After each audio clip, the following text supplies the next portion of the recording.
కొన్ని కొన్ని విషయాల్లో అనవసరపు మాటలు దుర్భాషలు అనవసరం. ఇప్పుడు షర్మిల లోకేష్కి ఒక క్రిస్మస్ గిఫ్ట్ పంపించింది. అది వాళ్ళ కుటుంబంలో చూసుకుంటారు. విజయం వచ్చి జగన్తో పాటు క్రిస్మస్ వేడుకల్లో పాల్గొలేదా? షర్మిల అక్కడ వాళ్ళ ఆయనతో కలిసి పార్టిసిపేట్ చేసి ఉంటుంది. వాళ్ళ ఇళ్లలో వివాదం ఉంటే వాళ్ళు చూసుకుంటారు. మధ్యలో శ్రీరెడ్డికి అనవసరమైనటువంటి వివాదంలో కెలుక్కుంటుంది. ఎందుకంటే కుటుంబాల తగాదాలు అనవసరమైనటువంటి అంశాలు వేరే వాళ్ళకి.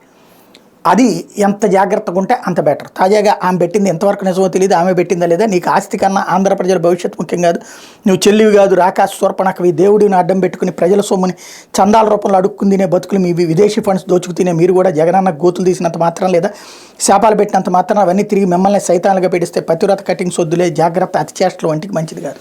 ఇంత దారుణమైనటువంటి పదజాలం భాష వాడాల్సినటువంటి అవసరం లేదు. ఎంత అక్కడ విమర్శించవచ్చు, అది ఆమెకు సంబంధించినంత వరకు. అసలు వాస్తవంగా ఆమె ఎందుకు పంపించిందో ఆమె ఇష్టం.